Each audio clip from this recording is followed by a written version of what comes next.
Racikan berita. Kang, kalau secara logika hukum nih, saya pengen tahu, ya kan? Itu yang namanya sudah terlapor kan seharusnya diperiksa dulu si Joko nih. Tapi kenapa kok yang pelapornya justru yang diperiksa? Secara logika hukum bisa dijelaskan nggak? Yang di mana ini, Bareskrim atau yang di Polda? Yang Bareskrim dan di Polda terserah. Ya sebenarnya kalau yang di Polda kan dia pelapor, dia di BAP sudah yang disebut dengan 22 pertanyaan gitu ya, atau berapa pertanyaan, 30 berapa itu kan sudah dia BAP pertama. Cuman cepat dan luar biasa. Hari itu 31 April dia melapor, kemudian hari itu di BAP, hari itu juga keluar surat perintah penyelidikan. Saya kira ini istimewanya gitu kan, dan berjalanlah yang di Polda.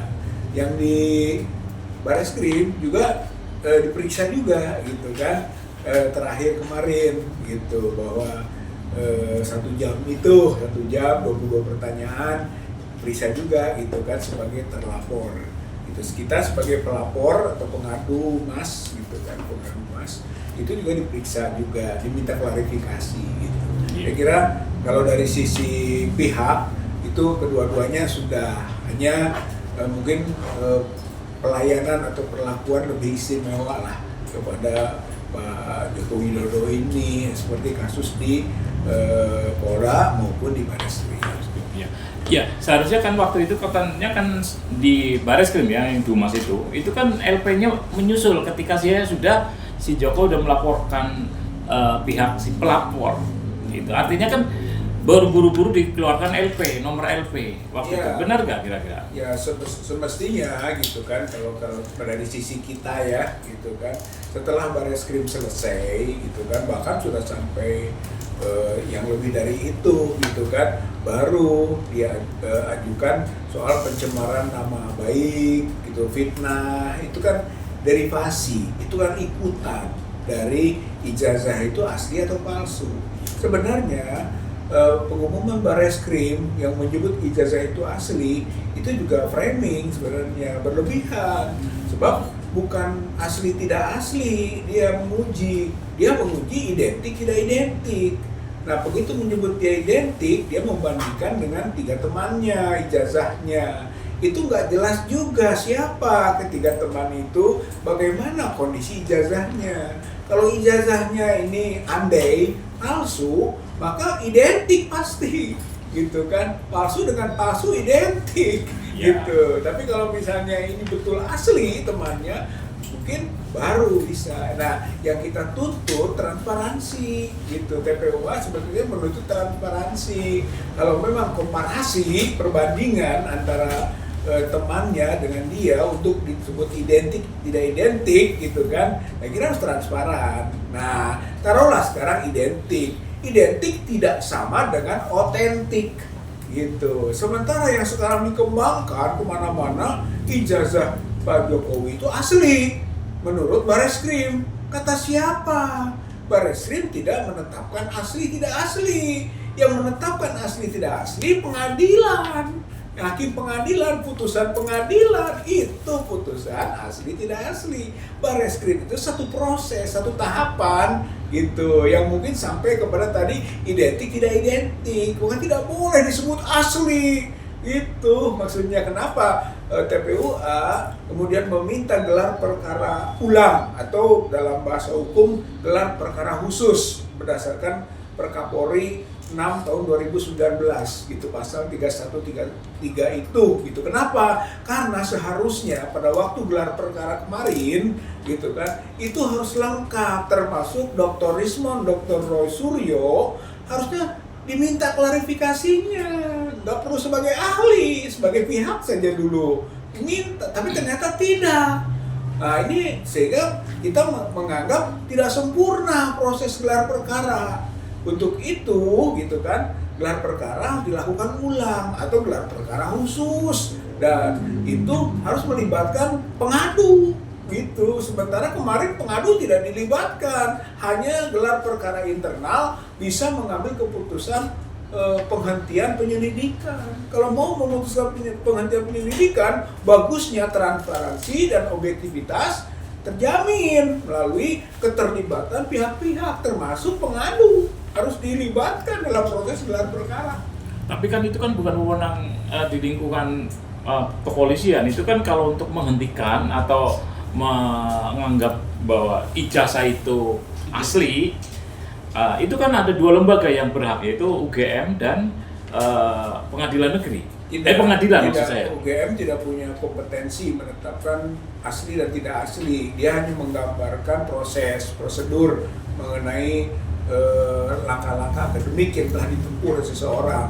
Dan bahkan ketika dia menyatakan ijazahnya tidak ada di UGM, jangankan sampai asli tidak asli, itu kan keberadaan ijazah juga katanya tidak ada di UGM. Itu sudah kita klarifikasi pada waktu kita ke UGM, adanya di Pak Jokowi, makanya kita datang ke Pak Jokowi. Begitu Pak Jokowi ditanya, nggak mau memberikan, gitu kan, sehingga terus misteri gitu, si ijazah ini menjadi misteri. Nah, ketika misteri inilah kita masuk ke Bareskrim, dan ternyata Bareskrim menghentikan. Lalu yang penting itu boleh saja kewenangan Bareskrim atau kepolisian menghentikan, tapi tidak boleh menetapkan asli tidak asli. Dia hanya sebatas tadi, identik tidak identik, berarti komparasi dengan ijazah yang lain. Apakah random enggak teman-temannya itu, atau teman-teman tertentu yang sudah punya dokumen-dokumen tertentu juga, gitu kan, sehingga bisa saja hasilnya menjadi tidak maksimal. Ya, tapi gini, Kang, bahwa ini kan sudah masuk dalam proses hukum ya. Oke. Ada pelaporan, Siap. ada yang dilaporkan. Nah, berarti kan ini kan sudah sebetulnya harus masuk ke proses berikutnya, yaitu di pengadilan. Artinya kalau misalkan ini ditentukan oleh pihak kepolisian sendiri bahwa ini adalah asli dalam tanda petik, terus kemudian dihentikan, ini kan berarti sudah mengambil wewenang dari pengadilan atau bagaimana? Iya, sebetulnya dia punya kewenangan, penyidik atau penyelidik itu menghentikan atau melanjutkan, gitu kan, berdasarkan temuannya. Cuman temuannya ini yang kita lihat tidak maksimal, begitu. Kita bisa menerima penghentian seandainya maksimalnya itu 1, gitu kan. Semua yang perlu mendapatkan klarifikasi sudah. Dalam hal ini yang kita pertanyakan, kenapa Dr. Rismond dan Dr. Roy Suryo tidak diminta keterangan? Padahal TPUA itu memasukkan bukti-bukti video-video Dr. Rismond dan Dr. Roy Suryo, tapi kenapa tidak dipanggil, tidak diminta penjelasan? Nah, itu sebetulnya sehingga kita anggap bahwa proses gelar perkara, proses pemeriksaan ketika penyelidikan tidak maksimal. Karena belum maksimal, kita tuntut gelar perkara khusus. Itu sebetulnya landasannya, di mana nanti Dr. Roy Suryo dan Dr. Rismond bisa kita ajukan sebagai ahli. Kang, ini bahasa gestur di luar dari hukum. Pertanyaan saya begini, Dirpidum Bareskrim itu membacakan tentang identiknya ijazah Jokowi. Dari gesturnya itu kelihatan dia seperti tertekan, tertekan. Menurut Kang Rijal, ada nggak ketertekanan polisi itu ulahnya Jokowi? Ya, mungkin itu tidak bisa kita menilai ya secara seperti itu. Tapi itu kan gejala-gejala yang mungkin dibacanya oleh publik, gitu kan. Hal yang wajar, bahkan bukan hanya soal gestur, tapi juga asumsi-asumsi tentang polisi yang membantu Jokowi kan juga kuat, gitu. Pandangan seperti itu di masyarakat, gitu kan. Bahkan sampai kepada tingkat kepercayaan publik kepada polisi besar atau tidak, itu kan menjadi pertanyaan juga, sehingga gitu kan ya muncul gitu kan yang bisa terkait berujung pada gestur gitu. Tapi gestur itu memang bukan menjadi objek penilaian kita gitu. Iya. Satu lagi Kang, ini kan bergulirnya kasus ini diawali dari Sandi yang memposting itu. Itu kan polisi hanya meminta klarifikasi dari saya. Apa perbedaannya Kang Rizal dan kawan-kawan yang memiliki data yang valid tentang ijazah itu palsu dan Sandi yang sama-sama yang menyebarkan itu dalam proses hukum yang dihadapi negara? Ya, sebenarnya kalau dari sisi kita itu ya secara substansi berbasis pada dugaan. Kita kan dugaan ijazah palsu harus diuji, mulai pengujian pengadilan perdata, pengadilan pidana, pendampingan, gitu kan, masuk Bareskrim, datang ke Jogja, datang ke Solo, itu untuk melakukan pencarian kebenaran material tentang dugaan ijazah palsu. Itu dari kita. Sementara Sandi itu memastikan ijazah asli, itu ijazah asli kemudian dianalisis oleh Dr. Suryo, gitu kan. Kalau itu yang ijazah asli, maka dugaan palsunya ijazah makin kuat, gitu gambarannya. Sehingga berkali-kali sebenarnya ditanya bahwa Sandi itu ijazahnya benar asli nggak? Asli. Dia berkali-kali dengan keyakinan itu. Berarti itu bisa diseret ke pasal 32 Undang-Undang ITE atau 35 Undang-Undang ITE. Sumbernya itu, gitu kan, transmisi informasi elektronik bersumber dari Sandi. Makanya dia dilaporkan, gitu. Mungkin laporan itu sebenarnya tidak bisa dalam bentuk klarifikasi. Kalau sudah laporan, dia terlapor, gitu. Sebagai terlapor, dia harus dikejar dengan saksi-saksi, bukti-bukti yang mungkin nanti kena atau tidak rumusan delik pasal 32 dan 35 Undang-Undang ITE, gitu. Dalam wawancaranya Profesor Leonard Yusuf, guru besarnya USU itu, dia dengan jelas mengatakan bahwa Jokowi itu DU.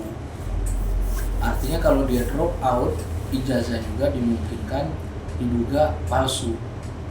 Kepedean Sandi itu membuat bahwa dia asli itu tanpa dibilang ini diduga itu sudah terlibat dalam pasal yang tadi ya Kang ya? Ya sebenarnya iya dosa.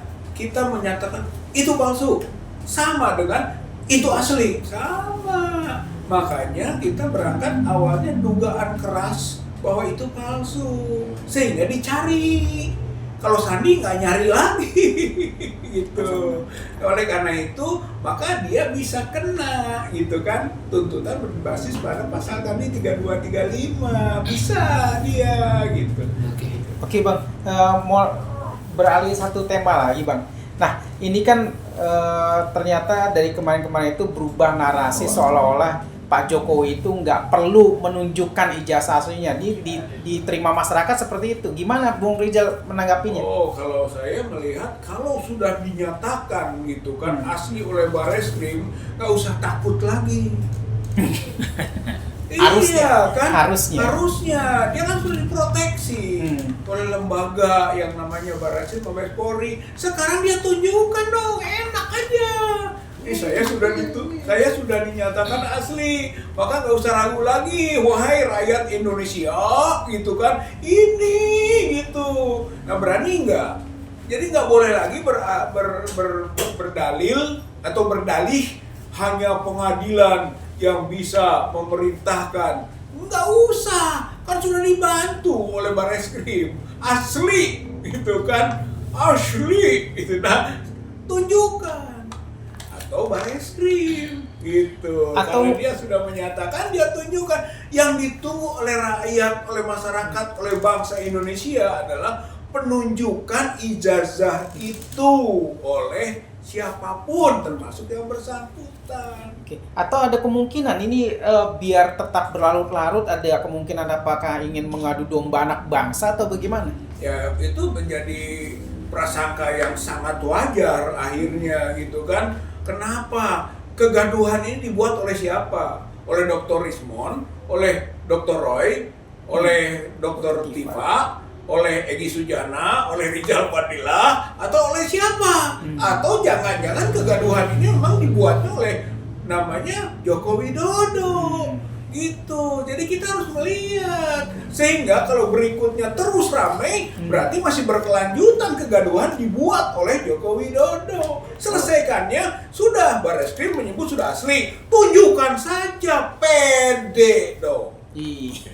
Sebagai penutup Kang, kalau misalkan ada nggak impact hukumnya keterangan dari Mabes Polri yang mengatakan bahwa ijazah itu asli, tapi ternyata setelah nanti ada pembuktian bahwa ijazah tersebut tidak asli, apakah ada dampak hukumnya terhadap Bareskrim? Ada. Itu dalam hukum namanya obstruction of justice.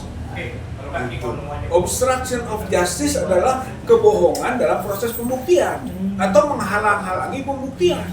Gitu. Seperti mungkin waktu dulu kasus kilometer 50 gitu kan, ada menunjukkan samurai, ada menunjukkan Pistol. ketapel, ada menunjukkan Pistol. gitu kan. Pedang. Tapi ternyata proses hukum yang berjalan itu nggak terbukti. Berarti mereka yang tadi menunjukkan itu melakukan obstruction of justice, menghalang-halangi keadilan, gitu kan, menghambat proses pembuktian.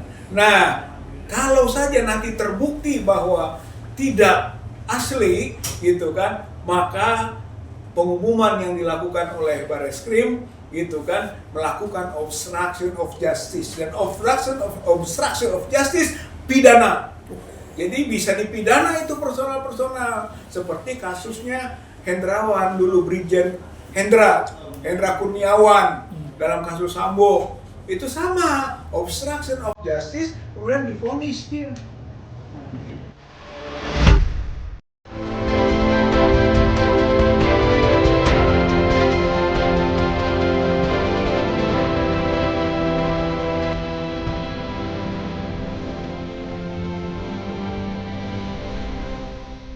Racikan Berita